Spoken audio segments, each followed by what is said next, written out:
आज के सेशन की ओर हम बढ़ते हैं। हम पिछली बार हमने क्या सीखा था, कितनों को याद है? जीवन और मृत्यु से जुड़ी बातें। लेकिन उससे पहले मैंने एक आपको कहानी सुनाई थी, याद है आपको? ट्रेन वाला कहानी। बर्फ में एक औरत और उसके बच्चे को उतार दिया गया था और हमने ये देखा था कि छोटा सा एक गलत जानकारी हमें मृत्यु की ओर, नुकसान नहीं भाई, मृत्यु की ओर लेके जा सकता है।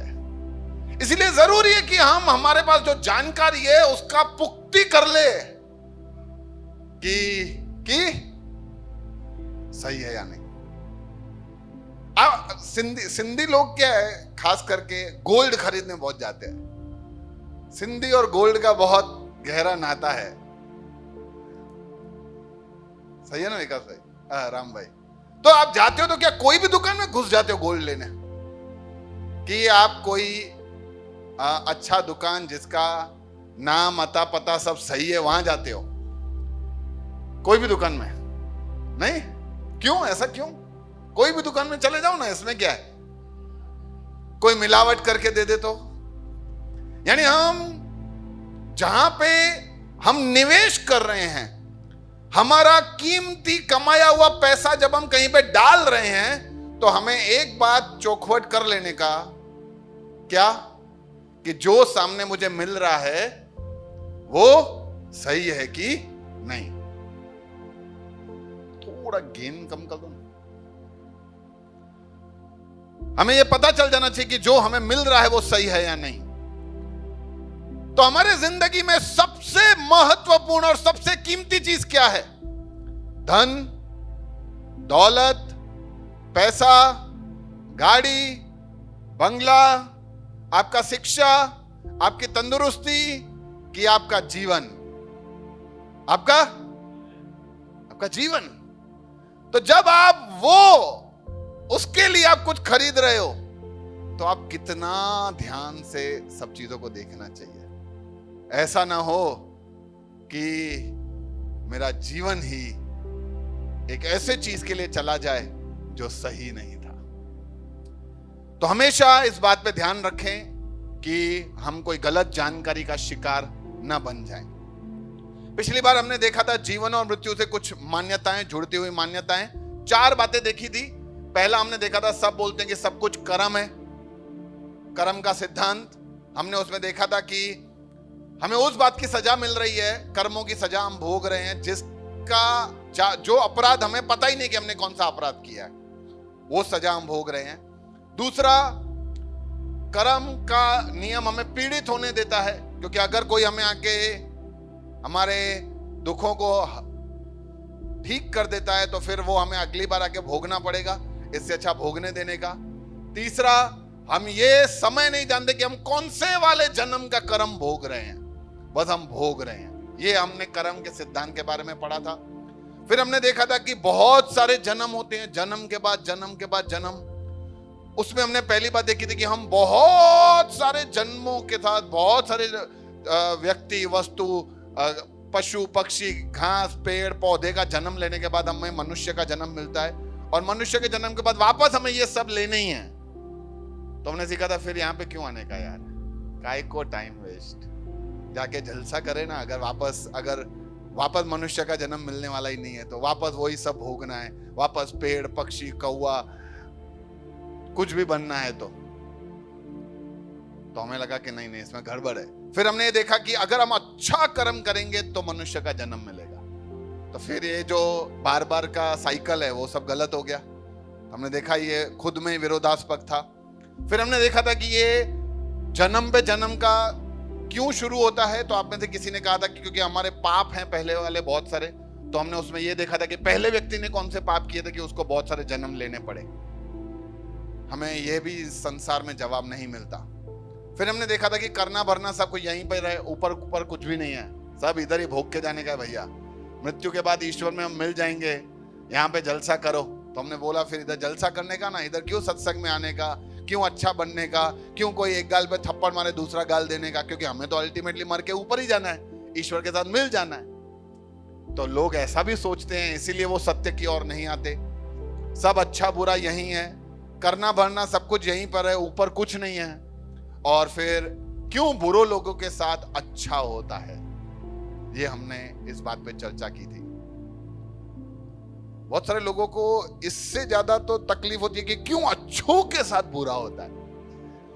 भैया बुरों के साथ तो चलो ठीक है यार, अच्छों के साथ क्यों बुरा होता है? हमें तो कौन अच्छा है? हम सब लोग कहीं ना कहीं पाप में से घिरे हुए हैं, पाप में से गुजर रहे हैं, पाप के ऊपर कोशिश कर रहे हैं कि हम पाप ना करें, लेकिन फिर भी हम में से कोई अच्छा नहीं है, हमने वो देखा। और लास्ट वाला जो सबसे खतरनाक था, हमने देखा जो भी होगा देखा जाएगा यार, अपने को टेंशन नहीं, जो होगा देख लेंगे, जहां मेरा दोस्त वहां मैं, ऊपर जाके पता ना चले। ऊपर जब हम जाएंगे ना, 2-3 झटके लगने वाले हैं। क्या लगने वाले? नंबर 1, हेलो अरे तू कैसे इधर आया है? हम जिसकी अपेक्षा नहीं करते, हो सकता है वो हम प्रभु के उपस्थिति में खड़ा हो। दूसरा झटका, मैं क्यों नहीं हूं इधर? प्रभु अन्याय, ये पड़ोसी सारी उम्र गालियां देता रहा हमको, तेरे नाम से हम उसके लिए कुछ नहीं करते रहे, हम चुप करके सहन करते रहे, ऐसे कैसे आज मैं नरक में झुलस रहा हूं और ये तेरे पास खड़ा है? प्रभु जवाब देगा ऐसा सब, बोलेगा तू खाली अंदर ही अंदर झुलस रहा था, वो बाहर झुलस रहा था, तू मन में कड़वाहट रख के बैठा था। मुझे जानने के बावजूद, वो तो जानता भी नहीं था मुझे, लेकिन अंत में उससे एक बार एक सभा में वो गया था और उसे पता चला और उसने अपने पापों की माफी मांगी, इसलिए आज वो मेरे साथ है। इसीलिए हम, ये बहुत खतरनाक है लोग, वो ये सब वो खतरनाक लोग हैं जो ऐसा बोलते हैं जो होगा देखा जाएगा। अरे यार जो इलेश, जो सबके साथ हो वो मेरे साथ चलेगा, सब कुछ गलत नहीं हो सकता भैया, जो नसीब में है भैया वो ही मिलेगा। आप कुछ भी कर लो, कितने भी हाथ पैर मार लो, जो नसीब में है वो ही मिलेगा। देखो ऐसा है नहीं। एक बार कुछ थोड़े दिन पहले एक बार एक शिक्षक ने मुझसे सवाल किया कि सर, ईश्वर को तो सब पता ही है, अच्छा अब आगे जो होने वाला है वो भी उसको पता है? मैंने बोला हाँ पता ही है। तो बोला अगर मैं समझो आपका खून कर दूं तो फिर वो पाप कैसे हुआ? ईश्वर को तो पता ही है ना। तो ये पाप यानी जो भी हम करते हैं वो तो उसको सब पता है, पहले से ही उसको सब पता है कि अब मैं क्या करने वाला हूं। तो लोग कहते हैं कि सब करता करवाता वो है, तो ये बात सही है, तो फिर वो मेरा पाप कैसे गिना जाएगा? तो वहां पे मैंने ये बात उनको समझाया कि परमेश्वर ने हम सबको स्व इच्छा देके रखा है। हम जो भी करते हैं वो हमारी मर्जी होती है, हमें गलत करना है नहीं करना है वो हमारी मर्जी है। परमेश्वर तो खुदा है, उसके लिए तो उसको सब पता होना अनिवार्य है। उसको पता नहीं होगा तो फिर वो ईश्वर कैसे है अगर उसको पता ही नहीं है? तो आज अगर मैं कोई काम करूं, ईश्वर हाइला यार गिरीश भाई आप भी तब फास्ट चला रहे थे, मैंने एक्सपेक्ट नहीं किया था। अरे एक्सपेक्ट कैसे नहीं किया था? परमेश्वर हो आप, आपको सब पता होना पहले से जरूरी है। इसीलिए ये बात को हम भूल जाओ। मैंने ये भी बताया कि बहुत सालों तक जब तक मुझे सत्य के बारे में पता नहीं था, मैं भी कोई गलत काम करके आता था, बोलता था ईश्वर करता है और करवाता है ना। बाजू का चोरी करके आने का, ईश्वर ने मन में ये विचार डाला ना कि चोरी करके, अरे वो थोड़ी ऐसे विचार डालेगा। हम ऐसा समझ ही नहीं सकते कि वो पवित्र खुदा है और वो कभी भी अपवित्र चीज हमारे अंदर नहीं डालेगा। इसलिए जरूरी है कि हम समझें। तो ये सारी बातों के बारे में हमने सीखा था, समझा था, पढ़ा था। आज जिस विषय पे मैं बात करने वाला हूं वो इंसान की सबसे बड़ी जरूरत के बारे में है। आज इंसान का सबसे बड़ा जरूरत क्या है? आज इंसान को बहुत सारी चीजें, कुछ लोग बोलते हैं कि पैसा बढ़िया भैया सबसे बड़ी जरूरत है पैसा। मैं बोलता हूं यार क्या करोगे यार, चलो तुम्हें पैसा क्यों चाहिए भैया? ऐशो आराम करने के लिए। कौन सा ऐशो आराम? तुम्हें बहुत पैसा दे दिया, तुमने बड़े से बड़ा घर खरीद लिया, बड़ी सी बड़ी गाड़ी, 2 3 4 वीडियो गेम्स, तुम्हारे घर में एसियां, नौकर चाकर, अभी भी बहुत सारा पैसा पड़ा है तुम्हारे पास। अब तुम सोच रहे हो करूं क्या, कहां खर्च करूं और पैसा, सब मिल गया मेरे को पैसे से, संसारिक वस्तु है, क्या करूं पैसे का। तो यानी सबसे बड़ा जरूरत पैसा नहीं है ना। हर एक जगह पे जहां पे भी सत्संग होता है, उस सत्संग वाले से कभी भी जाके पूछो कि तुम्हारी सबसे बड़ी इच्छा क्या है। दुखों का निवारण हो जाए, दुख चले जाएं, और फाइनली वो लास्ट में आके ऐसा बोलते हैं, मैं ईश्वर के साथ मिल जाऊं, मैं ईश्वर के साथ मिल जाऊं। इंसान का सबसे बड़ा जरूरत है, अगर उसको कुछ चाहिए तो वो है मोक्ष। अलग अलग नाम देते हैं लोग मोक्ष को। कोई उद्धार बोलता है, कोई साल्वेशन बोलता है, कोई मुक्ति बोलता है, कोई मोक्ष बोलता है।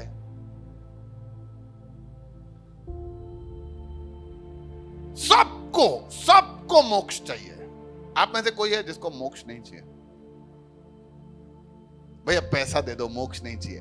वो तो क्या है, जैसे बच्चे होते हैं ना, बच्चों को मैं पूछूं कि बेटा तुम्हें एजुकेशन चाहिए कि चॉकलेट, शिक्षा चाहिए कि चॉकलेट, बच्चे क्या मांगेंगे? चॉकलेट। क्यों? क्योंकि उनके समझ ही नहीं है कि शिक्षा में वो क्या गवा देंगे ना लेके। इसीलिए लोग क्या मांगते हैं? पैसा दे दो, मेरा तबीयत ठीक कर दो, मेरी बीमारी जाने दो, मेरा काम धंधा अच्छा हो जाए, मेरा कर्जा निकल जाए। अरे भाई, सबसे बड़ा जरूरत है हमारा मोक्ष। और मोक्ष क्या है और वो कैसे मिलेगा, इसके बारे में अगर हमें जानना है तो देखो, मोक्ष कैसे मिलेगा लोग अलग अलग तरीके से सोचते हैं, लेकिन मैं आपको समझाना चाहता हूं, आप कैसे मोक्ष को ढूंढोगे वो डिपेंड करता है आप मोक्ष को कैसे समझते हो। मोक्ष आपके लिए क्या है, तो फिर आप ढूंढोगे कि मोक्ष को मैं कैसे पाऊं। अगर हमारा समझ मोक्ष का मतलब अगर चॉकलेट खाना है, तो फिर हम सब क्या करेंगे? चॉकलेट खाएंगे। अगर मोक्ष का मतलब झूठ बोलना नहीं है, तो हम क्या करेंगे? झूठ नहीं बोलेंगे। अगर मोक्ष का मतलब वेजिटेरियन खाना खाना है, तो फिर हम क्या करेंगे?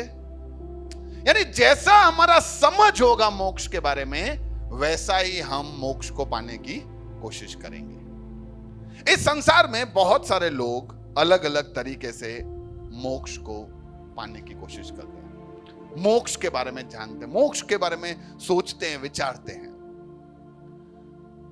कुछ लोग सोचते हैं कि बार बार ये जीवन मरण का जो साइकिल है, चक्रव्यूह है, लास्ट टाइम हमने देखा था ना ये संसार चक्र, कि पहले हम जन्म लेंगे, फिर जवानी आएगा, फिर बुढ़ापा आएगा, फिर मृत्यु आएगा, फिर से जन्म। अब ये जो दोबारा जन्म आएगा वो किसी का भी हो सकता है, कोई पशु पक्षी जानवर कोई भी हो सकता है, पेड़ पौधा, किसी का भी जन्म हम लेंगे। कुछ लोग ऐसे सोचते हैं कि अगर ये चक्कर से हमारी मुक्ति हो जाए तो ये मोक्ष है। कुछ लोग सोचते हैं कि ईश्वर से अगर मैं मिल जाऊं तो वो मोक्ष है। कुछ लोग बोलते हैं अगर मैं ईश्वर के अंदर खो जाऊं, आंखें बंद करता हूं और ईश्वर के अंदर खो जाता हूं, ये मोक्ष है। कुछ लोग बोलते हैं जिस दिन मैं स्वर्ग के अंदर जाऊंगा ना, वो मोक्ष है। अलग अलग लोग अलग अलग तरीके से मोक्ष के बारे में बताते हैं, समझाते हैं। मेरा वो वाला बात याद रखना कि जिस तरह से आप मोक्ष को समझोगे, आप उसी तरह से मोक्ष को पाने की कोशिश करो। वास्तविकता में मोक्ष क्या है, किसे हम मोक्ष कहते हैं? देखो,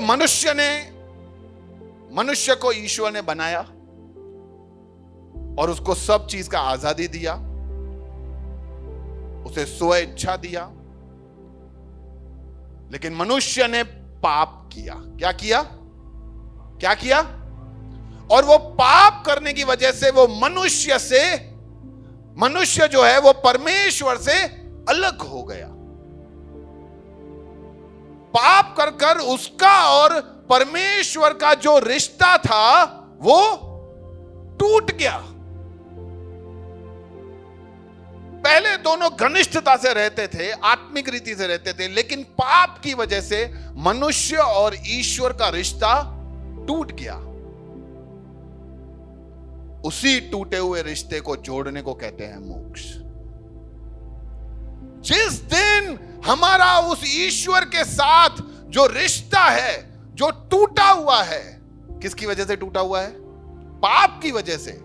जिस दिन हम वो जोड़ लेते हैं, जिस दिन हम दोनों में वो संबंध वापस जुड़ जाता है, उस दिन हम उद्धार पाते हैं, उस दिन हम मोक्ष को पाते हैं। अगर समझो हमारा कोई बेटा हमसे, मेरा बेटा मुझसे लड़के कहीं चला जावे, तो आपको क्या लगता है कि मैं तरसूंगा कि मेरा बेटा मेरे पास वापस आ जाए? हाँ कि ना? हाँ। क्यों मैं क्यों तरसूं? आप तरसोगे क्या? आपके अंदर उतना तलब आएगा कि नहीं गिरीश भाई का बेटा वापस आ जाए? नहीं, आप थोड़ा रहम दिखाओगे, लेकिन तरसेगा कौन? पिता। वो तरस रहा है कि मेरा बच्चा जो मुझसे दूर हो गया है पाप की वजह से, वो वापस आके मुझसे रिश्ता जोड़े, तो उसको हम कह देते हैं मोक्ष। देखो, क्योंकि हम सब लोग मोक्ष को अपने तरीके से समझते हैं ना, इसीलिए लोग अलग अलग तरीके ढूंढते हैं कि मोक्ष को पाएं। लोगों को सच्चाई के बारे में पता नहीं है, लोगों को सत्य के बारे में पता नहीं है, इसीलिए वो चाहते हैं कि नहीं भैया मेरे को कुछ भी बोलो यार, मेरे को मोक्ष चाहिए यार, मेरे को वो ईश्वर के साथ रिश्ता जोड़ने का है, आप बोलो चलो। तो समझो आप में से कुछ लोग आज का सेशन आए और आपने सुना कि हाश मोक्ष एटले ईश्वर के साथ रिश्ता जोड़ने का। डन भैया, समझ में आ गया, मैं निकलता हूं, मैं घर जाके अभी प्रयास करूंगा, मैं घर जाके अभी रिश्ता जोड़ूंगा। तो कैसे भैया? इसीलिए लोग जानते नहीं, जानकारी रखते नहीं, जानना चाहते नहीं, इसीलिए उन्होंने अपने अपने रास्ते ढूंढ लिए कि कैसे मोक्ष को अपने को पाना है। कुछ लोग सोचते हैं भैया अच्छा काम करो। क्या करो? अच्छा काम करो, गरीबों की सेवा करो, जानवरों को खाना खिलाओ, घास खिलाओ, ऊंट को घोड़े को घास खिलाओ, आटा खिलाओ, अच्छे काम करो, लंगर में सबको खाना खिलाओ, कंबल बांटो, भिखारियों का मदद करो। देखो, ये सब बातें बहुत अच्छी हैं और ये सारी बातें हम सबको करते रहना चाहिए। जरूरी है कि हम जो बेचारे निर्बल हैं उनकी मदद करें, जिन पे कोई दया नहीं खा रहा है हम उनको सहानुभूति देकर उन पे दया खाएं, उनके साथ बैठें। जानवरों का भूखे मर रहे हैं तो हम उनको पानी पिलाएं, घास खिलाना है घास खिलाओ, कोई दिक्कत नहीं है, कोई गलत नहीं है। लेकिन उसके पीछे अगर हमारा सोच ये है कि ये करने की वजह से मैं ईश्वर से मिल जाऊंगा, यहां गड़बड़ है। मतलब तुम ही डिसाइड करोगे कि मैं क्या करूंगा तो वो ईश्वर मेरे साथ क्या करेगा। मैं सोचता हूं इसको अच्छा काम नहीं, सॉरी, इसको बोलते हैं चापलूसी। बॉस को क्या पसंद है मैं वो करता हूं, मैं ये करूंगा तो बॉस खुश हो जाएगा। अरे चापलूसी नहीं करना है हमें, जो सही काम है, जिसके सही इच्छा से करना है। परमेश्वर को चापलूसी नहीं पसंद।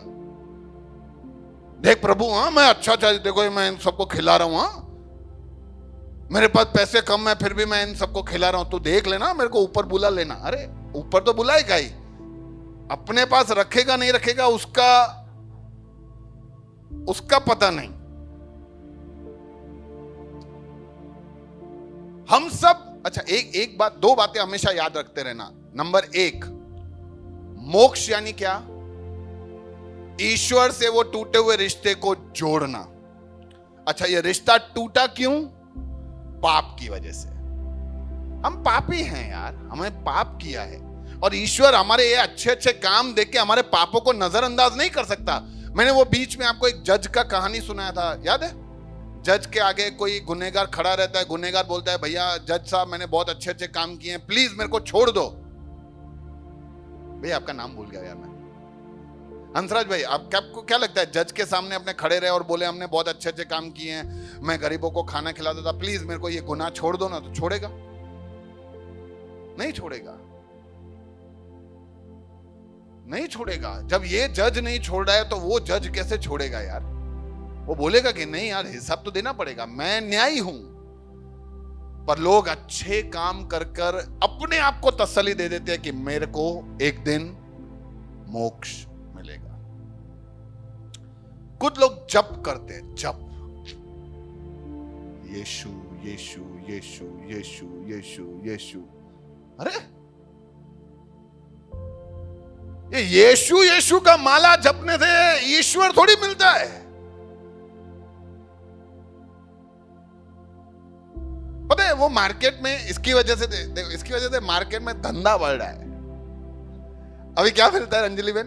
काउंटर मिलते हैं, काउंटर, टक टक टक टक, कौन याद रखे, टक टक टक टक टक टक टक टक, 1000 बार, 5000 बार, 10,000 बार मैंने यीशु यीशु चिल्लाया। अरे क्या करने का यार उसका? हम समझ ही नहीं पा रहे हैं कि हमारा उसके साथ रिश्ता टूटा है। मेरा बच्चा मेरे से झगड़ के चला गया है, और अगर समझो वो वहां जाके मैंने उसको बोला नहीं मैं तेरे से बात नहीं करूंगा क्योंकि तेरे में ये गलत आदत है और ये सुधार तो ही मैं तेरे से बात करूंगा। बोले पापा जाओ तो जाओ, मैं अपने घर, तुम अपने घर। वो अपने घर में जाके गिरीश भाई गिरीश भाई गिरीश भाई गिरीश भाई गिरीश भाई गिरीश भाई गिरीश भाई, 1000 बार मैंने गिरीश भाई बोला। अब तो देखो पप्पा का दिल पिघलेगा। अरे कोई कैसे पिघलेगा यार? पापा इसलिए थोड़ी नाराज है कि तुम गिरीश भाई झपते नहीं हो। पापा नाराज है क्योंकि जो करना है वो करते नहीं हो। इसीलिए ईश्वर का नाम जपने से हम मोक्ष नहीं पाते। बहुत सारे लोग, मेरे को बहुत दुख होता है यार, सुबह 4 बजे उठकर, 3 बजे उठकर, 5 बजे उठकर नाम जपते यार। नहीं मिलेगा यार, क्या करूं? कुछ लोग तपस्याएं करते हैं। मैंने ऐसे ऐसे लोग देखे हैं, सालों सालों तक एक टांग पे खड़े रहते हैं, बहुत पीड़ा देते हैं अपने आप को। लेकिन बात वही है, मेरा बेटा घर में है, अपने आप को बेल्ट मार रहा है, अभी तो पापा का दिल पिघलेगा। कैसे पिघलेगा? कैसे पिघलेगा? जो करना है तो वो करता तो है नहीं। कुछ लोग धार्मिक स्थलों पे जाते हैं, बोलते हैं एक बार मैं वहां पे होके आया ना, एक बार मैं यरूशलेम में जाके वो चर्च में होके आया तो मेरे सारे पाप धुल जाएंगे। आपको ये बाजू वाला पिक्चर दिख रहा है जहां पे ऐसे बहुत सारी रोशनी है? ये क्या है, किसी को पता है? ये सब लोग नीचे रोशनी कैसे है? सब लोग कैंडल लेके आए हैं। लोग सोचते हैं कि ये वो यीशु का कब्र है जहां पे यीशु को गाड़ा गया था। तो क्या करने का मेरे को उधर जाके? वहां लिखा हुआ है इधर यीशु नहीं है, तो फिर क्यों आए हो? आप समझे? आप उधर क्यों गए हो? ये देखने के लिए कि यीशु नहीं है। वो तो यीशु ही बोल रहे कि मैं उधर नहीं हूं। लेकिन लोग ऐसा सोचते हैं कि मैं उधर जाके मत्था टेकूंगा, वहां की यरदन नदी में डुबकी लगाऊंगा, वहां उसके कब्र को छू के आऊंगा, वहां से कब्र का कोई छोटा पत्थर लेके घर पे आऊंगा, तो मेरा निवारण, निर्वाण, मेरा मोक्ष, मेरा उद्धार।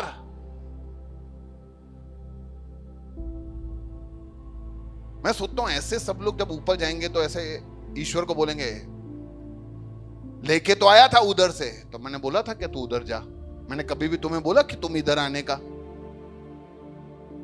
फिर भी लोग ऐसा सोचते हैं कि धार्मिक स्थल पे जाकर यात्राएं कर कर, इसलिए बहुत सारे लोगों का, उनका जिंदगी का एक ही मनोकामना होता है, एक बार खाली जहां यीशु पैदा हुआ था वहां होके आऊं। अरे क्यों जाने का है? वो थोड़ी खाली वहां के लोगों के लिए आया था। अगर ईश्वर वहां के लिए आया था तो फिर वो ईश्वर ही नहीं है।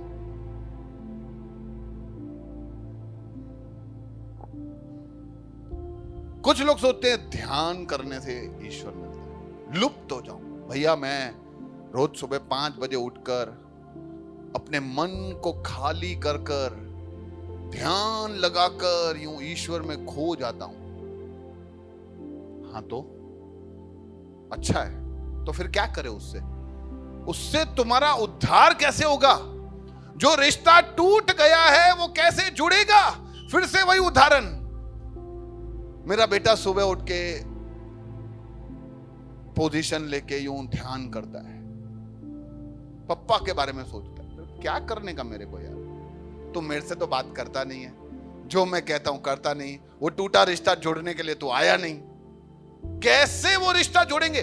हम दुनिया की सब चीजें कर रहे हैं ताकि हमें मोक्ष मिले, सिवाय वो चीज जो वाकई में हमें मोक्ष दे सकती है।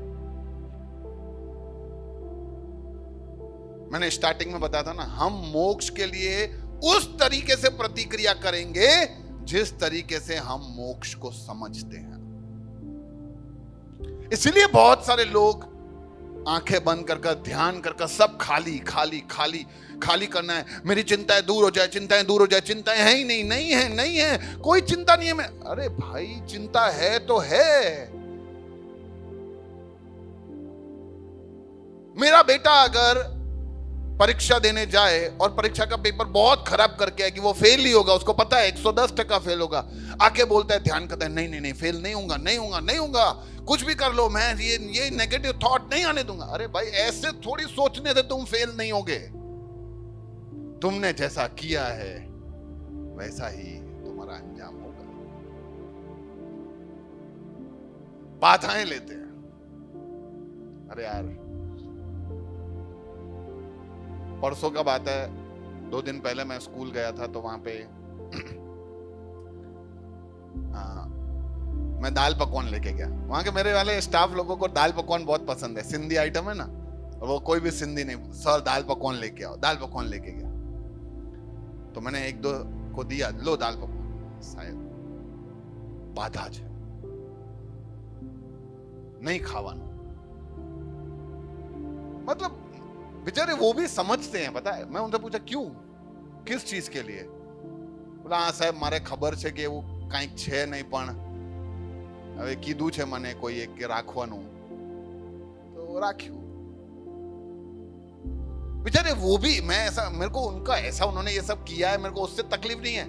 मेरे को तकलीफ वहां पे हुआ जब मैंने देखा कि उनको भी पसंद नहीं है, फिर भी कर रहे हैं।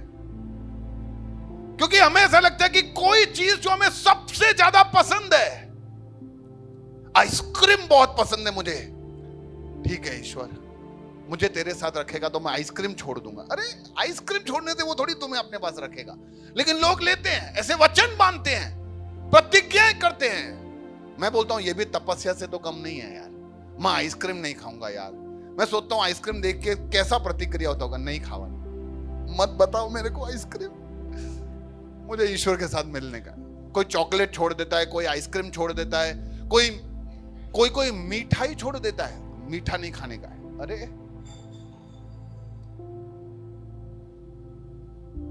मेरा एक स्कूल में एक मेरा दोस्त है, उससे मेरा बात हुआ था। उसने बोला था गिरीश भाई मैंने चॉकलेट बंद कर दिया, मेरे को बहुत पसंद था। बोला क्यों? उसने कारण बताया, इसके लिए। बोला मीठा क्यों बंद किया यार? ये तंबाकू खाता है वो बंद कर, वो ज्यादा जरूरी है। मीठा चालू रख, ये तंबाकू बंद कर, दारू बंद कर, झूठ बोलना बंद कर, गालियां देना बंद कर। जो बंद करना है उसकी बाधा नहीं लेंगे, जो नहीं करना है उसकी बाधाएं लेंगे। मीठा बंद। हेलो, मैं कोई समझदारी वाला बात कर रहा हूं कि नहीं? लेकिन क्या करे, देखो मैं बोला ना, क्या करे, फंस गए। सबको ईश्वर के साथ मिलने का है, सबको मिलने का है, कैसे भी करके भैया मुझे ईश्वर के साथ मिलने का है। मेरे को जो बोलो वो मैं करूंगा, मीठा बंद करूं, ये करूं, वो करूं, जब करूं तब करूं, आप जो बोलो वो मैं करूं।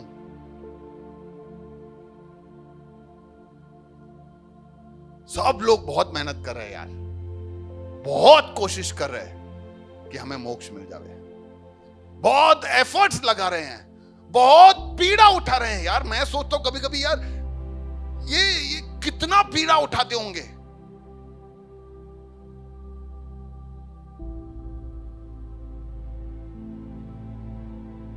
यानी एक बात तो तय है कि सबको ईश्वर से प्रेम है कि मेरे को ईश्वर चाहिए, लेकिन जानते नहीं यार। तो मेरा सवाल है, क्या ऐसे सब काम करने से मोक्ष मिलेगा क्या? देखो, 2-3 बातें मैं समझाना चाहता हूं। हर एक को मोक्ष चाहिए, लेकिन कोई जानना ही नहीं चाहता कि सही रास्ता क्या है।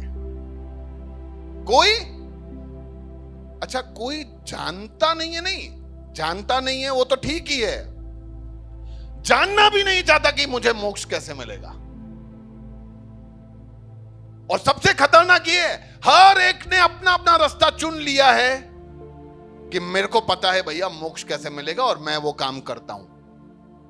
यानी अपनी अपनी सहूलियत के हिसाब से हर एक जना मोक्ष की ओर बढ़ रहा है। और ये सबसे ज्यादा खतरनाक है। क्यों?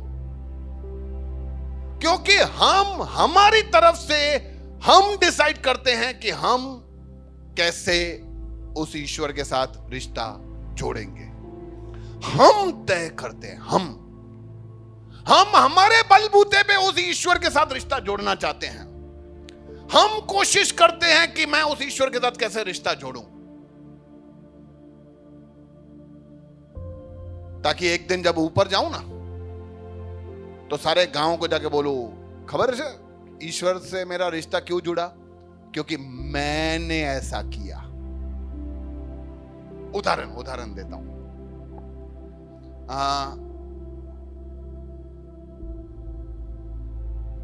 समझो ये लतेश भाई को पुलिस में ले गए, तैयार हो ना?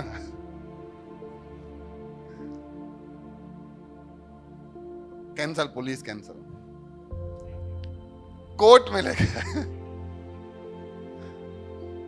और जज ने कहा भाई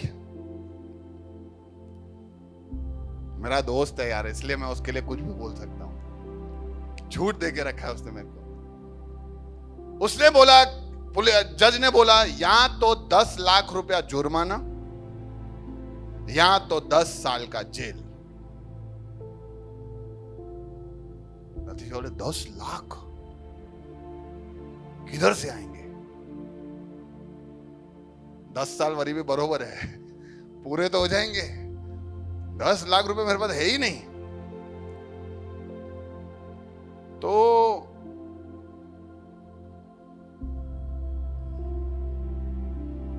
लतीश भाई ने सोचा चलो ना यार, किसी से हेल्प आउट ले लेते हैं, शायद 10 लाख रुपए। मैंने बोला चलो हेल्प करते हैं अपने सब मिलके। तो सब लोगों से हमने थोड़ा लिया। लास्ट में कितने हो गए पता है? 9,99,950। 9,99,900। मैंने जज साहब को बोला, मैंने जज को इतना दे दो ना यार।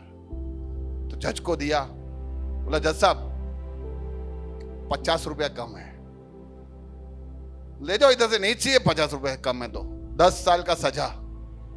अरे यार जज साहब ऐसा क्यों करते हो यार? और लतेश भाई ने वो जेब में हाथ डाला, बोलो रुको, अरे 50 का नोट। जज साहब ये लो 50 रुपए मेरे को भी है, ये लो तुम्हारे 10 लाख पूरे हुए। जज ने बोला जा आजाद। और लतीश भाई आजाद हो गए और बाहर आके बोलते देखा, ये तो मैं 50 रुपया दिया ना तो मेरे को आजादी मिली। मैं सोचता हूं ये 50 रुपया मेरे पास नहीं होता ना तो जिंदगी में मेरे को कभी आजादी मिलती ही नहीं। आपको क्या लगता है इनके 50 रुपए की वजह से आजादी मिला? हाँ, लेकिन हम हमारे रास्ते ढूंढकर ईश्वर के आगे जाके यही वखाण करेंगे, ईश्वर मैंने ये मीठा छोड़ा था ना तभी रिश्ता बना, मैं यीशु यीशु जपता था ना तभी ये रिश्ता वापस बना, मैं तपस्या करता था ना तभी ये रिश्ता बना। और हमें अपना घमंड दिखाने का वहां मौका मिलेगा। लेकिन वास्तविकता में हमारे पास एक 50 रुपया क्या 5 पैसे जितना हमारे पास कुछ नहीं है कि हम वो ईश्वर के साथ रिश्ता जोड़ने के लिए कुछ कर सके। सब कुछ वो करता है। क्यों सब परमेश्वर करता है? क्योंकि हमने रिश्ता तोड़ा, हमने परमेश्वर से, हमने परमेश्वर को चोट पहुंचाई, तो अब उससे रिश्ता वापस जोड़ना है तो वो रास्ता बताएगा कि कैसे जोड़ने का है। उदाहरण, ये अमित भाई से मैंने कुछ उनके साथ गलत व्यवहार किया,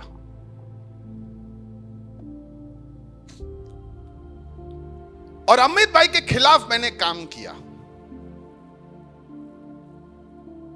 अब अमित भाई और मेरा रिश्ता टूट गया, और अब मैंने चोट किसको पहुंचाया है? अमित भाई को। तो ये चोट को ठीक कैसे करना है वो तय कौन करेगा? अमित भाई। लेकिन हम इधर हमारे यहां पे सब हम ठीक करने का कोशिश करते हैं। मैंने अमित भाई को दुख पहुंचाया है ना, मैं कहीं पहाड़ पे जाके थोड़ी देर रो लूंगा, अमित भाई के साथ रिश्ता जुड़ेगा? नहीं। मेरे घर पे कुछ बहनों को बुला के छोटे बच्चियों को खाना खिला दूंगा, न्याणों खराइना, तो क्या वो रिश्ता जुड़ेगा?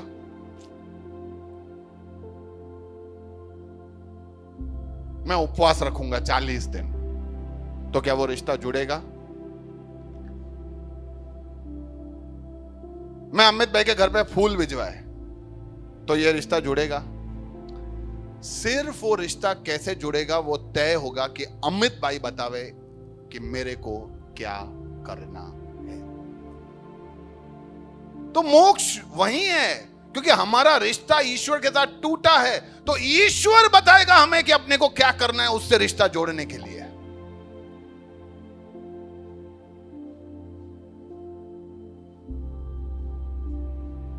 लेकिन बहुत सारे लोग बहुत कोशिश करते हैं यार, और इसीलिए कुछ लोग सोचते हैं कि भैया मोक्ष पाना बहुत कठिन है, इतना आसान नहीं है, इसीलिए लोग ध्यान में चले जाते हैं सालों तक।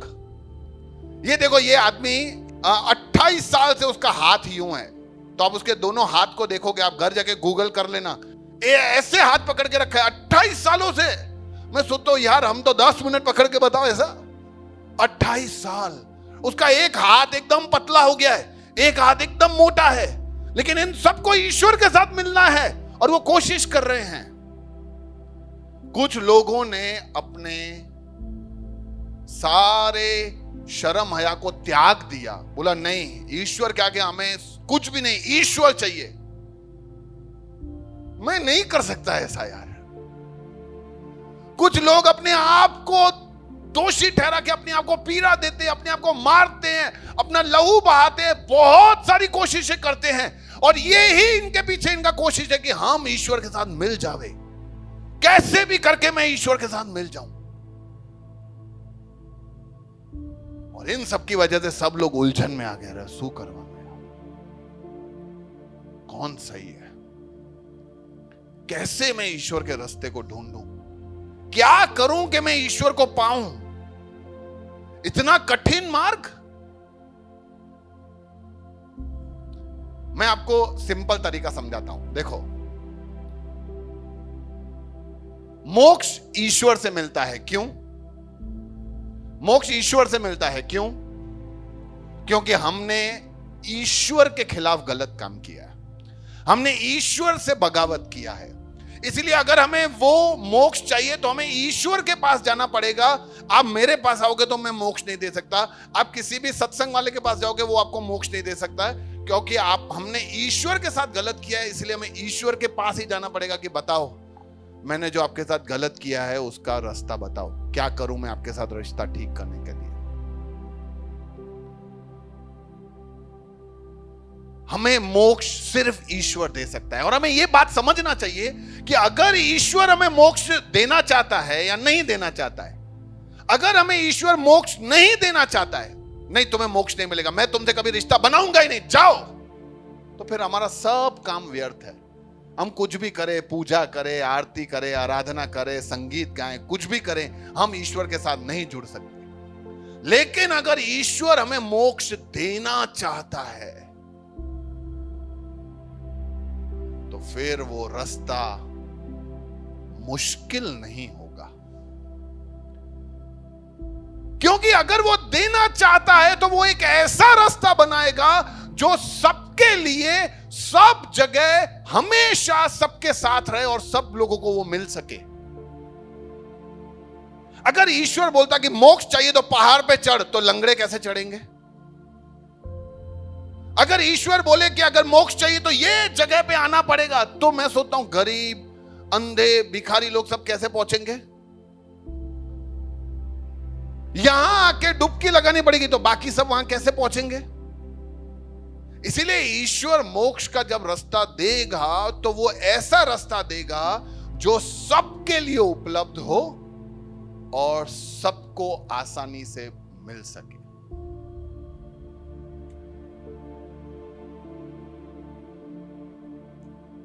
समझो मैं मेरे बेटे के लिए गिफ्ट लेके गया, ठीक है, छोटा बेटा है मेरा 5 साल का, मैं उसके लिए गिफ्ट लेके गया घर पे, और उससे मुझे पूछा पापा मेरे लिए क्या लाया? मैंने बोला आपके लिए गिफ्ट लाया हूं। पापा दे दो। मैंने बोला ढूंढ लो, मैंने कहीं पे रखा है, आप ढूंढो। तो वो बेचारा ढूंढ रहा है, सोफे के नीचे देख रहा है, सोफे के पिल्लों के पीछे देख रहा है।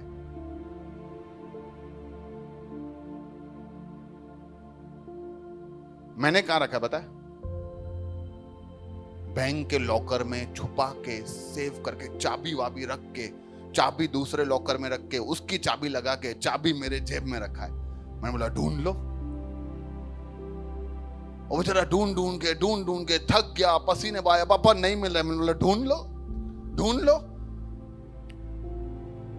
फिर मेरी वाइफ आके मुझे कहां रखा है? मैंने बोला लॉकर में रखा है, उसका चाबी यहां रखा है, उसका चाबी मेरे जेब में। मेरे पास बोला सीधा बोलो ना, देना ही नहीं है। सीधा बोलो ना कि देना ही नहीं है। वो कैसे ढूंढेगा ये सब? मैं ही नहीं ढूंढ पाऊं तो वो कैसे ढूंढेगा? पर मैं बोलूं कि बेटा ढूंढ लो, यही हॉल में, ये सोफे के आजू बाजू ढूंढो, तो उसे 2-3 पिल्लो हटाए, तीसरा पिल्लो, अरे मिल गया। अब समझे? यानी मेरा नियत है तुम्हें देने का। तो परमेश्वर का नियत है कि वो हमसे रिश्ता जोड़े।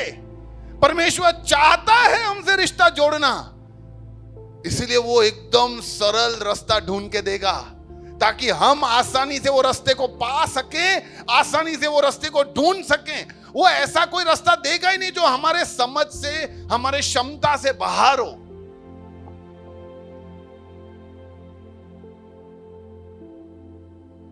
पर एक बात हमें और याद रखनी है कि परमेश्वर रिश्ता तो जोड़ेगा जो पाप की वजह से टूटा है, लेकिन परमेश्वर न्यायी भी है, न्यायी। वो ऐसे कैसे हमारे पापों को छोड़ दे भैया? मतलब यानी ये तो वो बात होगी कि मेरा बेटा समझो मेरे घर से झगड़ कर, मुझे अपशब्द बोलकर, पैसे लेकर भाग गया, और फिर एक दिन वो मेरे पास आवे, बोले कि पापा मेरे को घर में रहने दो, तो मैं क्या बोलूंगा? हाँ चल आजा, रह ले, बस खत्म। क्या लगता है आपको? अंकल आप बताओ, झगड़ कर कोई चला जाए, गालियां देके चला जाए और फिर अगले दिन आ जाए मेरे को रहने का इधर, तो आप क्या बोलोगे? आजा आजा, ठीक है, हम इंतजार ही कर रहे थे कब का, ऐसा बोलेंगे? हम बोलेंगे देखो यार सही बात है, आना तो है ही तुम्हें, हम भी वही चाहते हैं, लेकिन अब से ये नहीं होना चाहिए। हम सब ने परमेश्वर के साथ पाप कर कर उसके साथ वो रिश्ते को तोड़ा। हमने वहां दिखाया कि प्रभु तेरा हमें जरूरत नहीं, हम हमारी जिंदगी जिएंगे। तो अब अगर हमें एहसास होता है तो फिर हम सीधा ईश्वर के पास जाकर ईश्वर को बोलते ठीक है चल ओके, हाँ सॉरी है सॉरी। तो फिर वो ऐसे सब अगर हमें बुला ले अपने पास तो फिर यार ऐसा ये तो सही नहीं है ना यार। यानी फिर तो मैं कोई भी गलत काम करूं और जाके जज को बोलो जज सॉरी, हाँ प्लीज सॉरी, हाँ माफी तो मांग रहा हूं और क्या करूं जज, हवे प्लीज हवे थी नहीं करी, हाँ सॉरी। जज बोलेगा सॉरी बरोबर है तेरा, लेकिन सजा तो भुगतना ही पड़ेगा। ध्यान से सुनना, मैं बहुत गंभीर बात कहने वाला हूं। ईश्वर और मनुष्य का रिश्ता टूटा पाप की वजह से। परमेश्वर पाप से घृणा करता है, पापियों से नहीं। यह संसार पापियों से घृणा करता है, पाप से नहीं। लेकिन ईश्वर के सब बच्चे हैं, वो पाप से घृणा करते हैं। बोलता है यार मैं तेरे अंदर ये सब नहीं देख सकता, ये सबको हटाना पड़ेगा, इन सब का सजा बहुत बड़ा है। और हम जो भी कोशिशें करते हैं उनसे हम हमारे पापों का भुगतान नहीं कर सकते। हमने बहुत सारे जप किए, तप किए, अपने आप को मारा पीटा, खाना पीना छोड़ा कि शायद वो ईश्वर मान जाए। ईश्वर बोले नहीं यार, मान कैसे जाऊं, तुमने गलत काम किया है, उसका सजा तो देना ही पड़ेगा। अरे मैं नहीं चाहता पर क्या करूं, मैं न्यायी ईश्वर भी हूं, मुझे सजा देना पड़ेगा। मैं न्याय नहीं करूंगा तो मैं अन्यायी कहलाऊंगा। तो इंसान अभी तकलीफ में आ गया यार, क्या करने का। मैं पाप का सजा भोग नहीं पा रहा हूं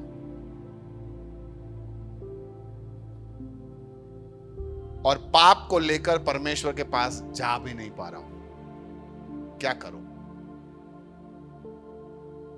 इसीलिए पहले के जमाने में ना बलि प्रथा चलता था। आपको पता है लोग बलि चढ़ाते थे, किसी भी जानवर को लेके बलि चढ़ाते थे। किसी को पता है क्यों चढ़ाते थे? किस जी ऑफरिंग का तरीका है, भेंट। ओके, और कोई?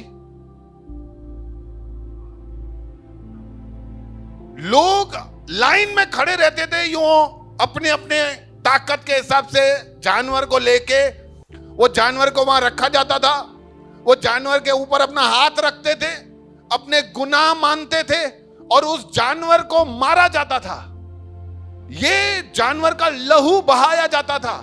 ये सोचकर, ये लहू देखकर उनके दिलों में एक बदलाव, एक दोष आता था, अरे यार मेरी जगह पे ये जानवर मर गया। एक्चुअली ये बलि प्रथा क्यों शुरू हुआ पता है? ये शुरू हुआ ये दिखाने के लिए कि एक दिन हम सारे मानव के लिए एक मेमना आकर बलि होने वाला है। ये बलि इसीलिए दिया जाता था क्योंकि तुम्हें सजा मिलनी चाहिए, उसकी जगह ये जानवर सजा पा रहा है, जान के बदले जान। ये पाप जो तूने किए हैं ना, उसमें तेरा जान जाना चाहिए, तुझ पे तलवार चलना चाहिए, लेकिन तेरी जगह पे ये जानवर मारा जा रहा है।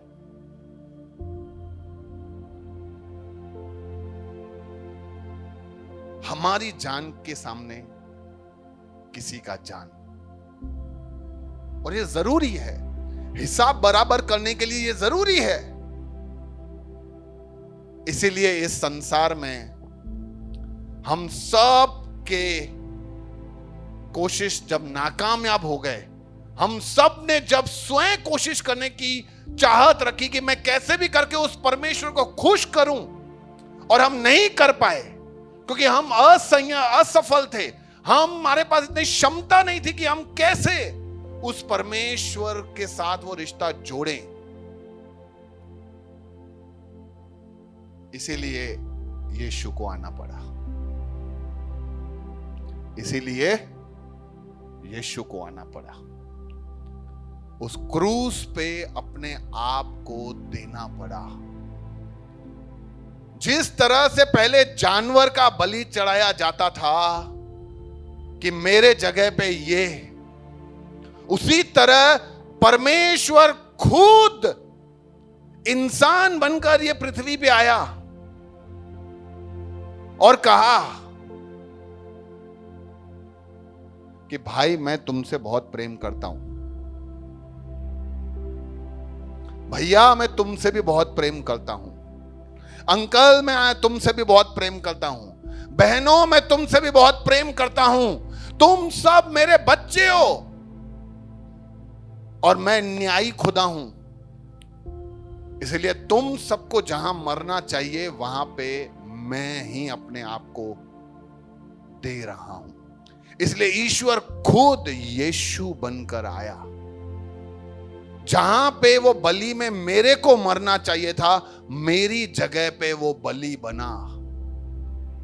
जान के बदले जान दिया, मेरे जान के बदले उसने अपना जान दिया, और मेरा जो भी दोष था, मेरी जो भी सजा थी, वो उसने चुकाई और मुझे आजाद कर दिया। इसलिए परमेश्वर ने जगत से इतना प्रेम किया कि उसने अपने एक पुत्र, मात्र पुत्र को दे दिया, ताकि हर वह इंसान जो उसमें क्या रखता है, मैंने क्या बोला था, मोक्ष का रास्ता अगर ईश्वर को देना है तो ईश्वर वो रास्ता निकालेगा जो सबके पास मौजूद हो। सिर्फ हमें विश्वास करना है, सिर्फ विश्वास करना है। और विश्वास अंधा हो, लूला हो, लंगड़ा हो, काना हो, बहरा हो, घोड़ा हो, मोटा हो, इंडियन हो, अमेरिकन हो, कहीं पे भी हो, उसको अगर इस बात पे विश्वास है तो उसको मोक्ष मिल सकता है। मेरा बेटा जो मुझसे बगावत कर चला गया था, अब वो आता है गिफ्ट लेके मेरे पास, पापा मैं आपके लिए गिफ्ट लाया हूं, रिश्ता जोड़ दोगे क्या? नहीं पापा मैं आपके लिए बहुत ही आपके लिए सेवा करूंगा, रोज रात को आपके पैर दबाऊंगा, आप मेरे से रिश्ता जोड़ोगे क्या? नहीं। तो पापा आप ही बताओ कि क्या करूं? मानता है तूने गलत किया? हाँ हाँ पापा मानता हूं। आज के बाद करेगा? नहीं पापा नहीं करूंगा। चल ला हाथ ला, खत्म। मैंने कब बोला तेरे को गिफ्ट लाने के लिए? मैंने कब बोला मेरी सेवा करने के लिए? पहली बात तो तुम मुझसे पूछ कि क्या करने का है, और दूसरा बात जो तूने किया है उसको मान और बोल कि अब से नहीं करेगा।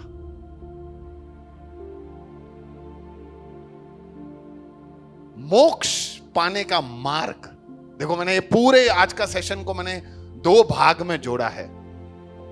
एक भाग है ईश्वर का भाग और एक भाग है मनुष्य का भाग। ईश्वर हमें मोक्ष देना चाहता है, इसलिए वो इंसान बनकर आया, उसने अपना लहू बहाया क्रूस पर और हमारे पापों की सजा उसने उठाई। उसका भाग खत्म, और उसने अपना भाग खत्म भी कर दिया है। अब रहा हमारा भाग। हमारे भाग में हमें क्या करना है? मोक्ष पाने के लिए हमें ये खुशखबरी सुनना है। सबने सुना आज? हां के ना? सुना?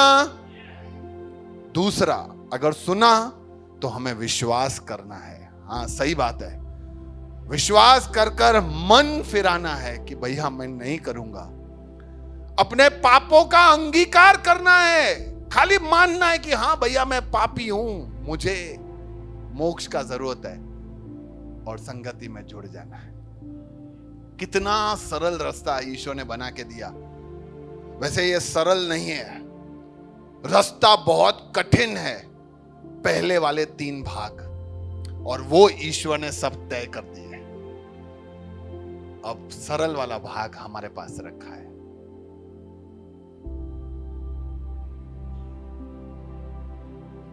मेरा सवाल है कि क्या आपको मोक्ष चाहिए? एक छोटा सा वीडियो मैं प्ले करूंगा, आप ये वीडियो देखें और उसके बाद हम प्रार्थना करेंगे। तुम अपनी आंखों को तो देखो, देखो तो उन्हें रंग बिरंगी, रंगीन, हर एक एकदम अनूठी। मैंने बनाया इनमें से हर एक को, मैंने रचा सब कुछ, ब्रह्मांड को, और मैंने तुम्हें व्यक्तित्व दिया। मैंने पवित्र बनाया तुम्हें, जटिल, और हर एक दिन मैं तुम्हें जीवन देता हूं। मैं तुमसे प्यार करता हूं, पर कुछ ऐसा हुआ कि तुमने मुझे धोखा दिया। तुमने मेरा विश्वास नहीं किया, तुमने पाप किया।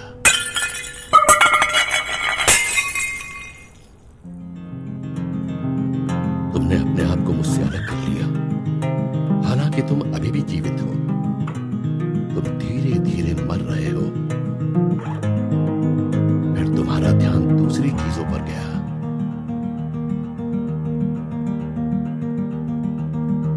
खालीपन को भरने के लिए, पर बात नहीं बनी।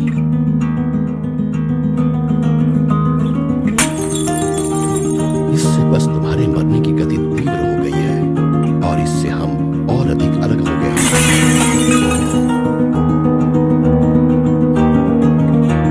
तुम किसे ढूंढ रहे हो?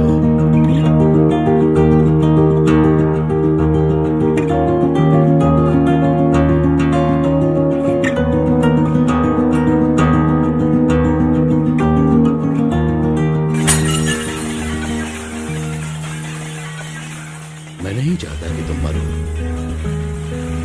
मैंने तुम्हें रचा, नाश होने के लिए तो नहीं, बल्कि तुम मुझे जानो। फिर मैं तुम में से एक बन गया, एक नाजुक रचना। मुझे लुभाया गया, किंतु मैंने कभी पाप नहीं किया। मैं तुम्हें बचाने आया।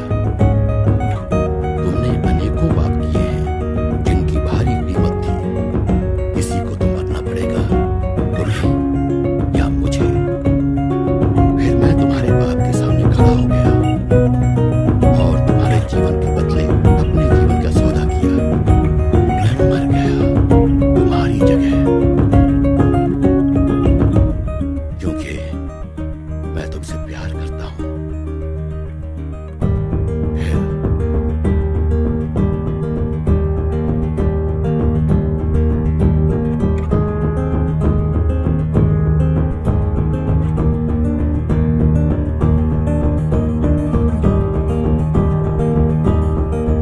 मैं मरे से जीवित हो गया।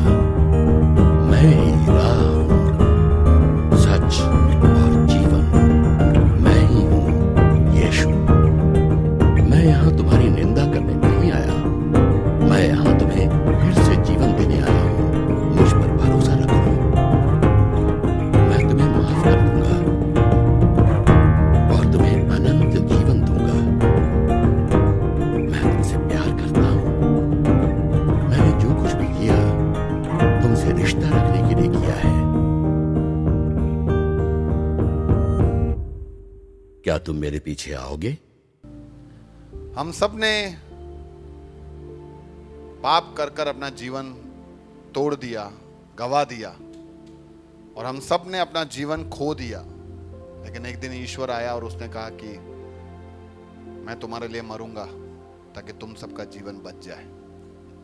अगर आप में से कुछ लोग आज ये फैसला लेते हैं कि मुझे ईश्वर के साथ वापस वो रिश्ता जोड़ना है, मुझे भैया वो उद्धार चाहिए, मुझे भी मोक्ष चाहिए, और मैं जान गया हूं कि ये सारे काम कर कर मैं मोक्ष नहीं पा सकता, क्योंकि मोक्ष का रास्ता जिसके खिलाफ मैंने किया है वो ही बताएगा।